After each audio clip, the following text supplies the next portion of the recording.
Praise the lord. ప్రభు యొక్క నామమునకు వేకువని మహిమ కలుగుని గాక.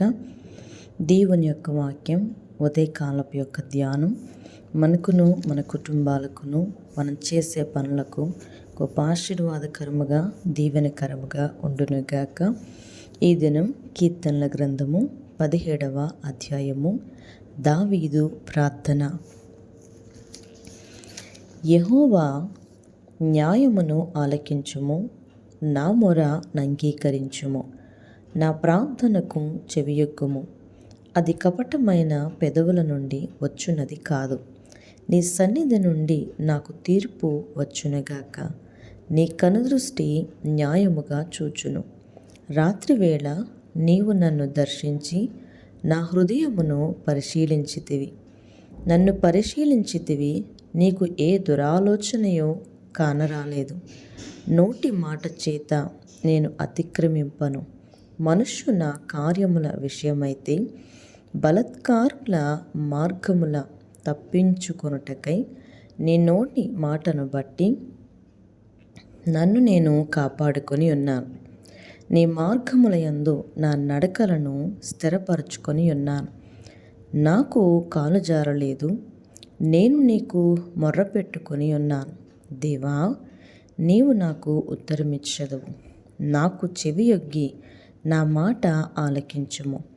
నీ శరణుజొచ్చిన వారిని, వారి మీదికి లేచువారి చేతిలో నుండి నీ కుడి చేత రక్షించువాడా, నీ కృపాతిశయములను చూపుము. ఒకడు తన కనుపాపను కాపాడుకొనున్నట్లు నన్ను కాపాడుము. నన్ను లయపరచగోరు దుష్టులను పోగొట్టి కాపాడుము. నన్ను చుట్టుకొను నా ప్రాణ శత్రువుల చేత చిక్కకుండను. నీ రెక్కల నీడ క్రింద నన్ను దాచుము. వారు తమ హృదయమును కఠినపరుచుకొని ఉన్నారు. వారి నోరు గర్వముగా మాట్లాడును. మా అడుగుజాడలను గుర్తుపట్టి వారిప్పుడు మమ్ము చుట్టుకొని ఉన్నారు. మమ్మును నేలను కూల్చుటకు గురి చూచుచున్నారు. వారు చీల్చుటకు ఆతురపడు సింహము వలెను, చాటైన స్థలములలో పొంచు కొదమ సింహము వలెను ఉన్నారు.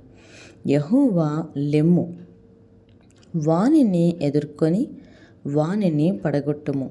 దుష్టుని చేతిలో నుండి నీ ఖడ్గము చేత నన్ను రక్షింపుము.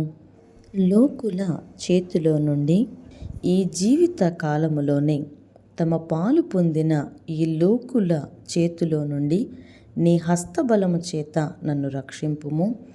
నీవు నీ దానములతో వారిని కడుపు నింపుచున్నావు. వారు కుమారులు కలిగి తృప్తి నొందుదురు. తమ ఆస్తిని తమ పిల్లలకు విడిచిపెట్టుదురు. నేనైతే నీతి గలవాడనై నీ ముఖ దర్శనము చేసెదను. నేను మేల్కొనున్నప్పుడు నీ స్వరూప దర్శనముతో నా ఆశను తీర్చుకొందును. Praise the lord.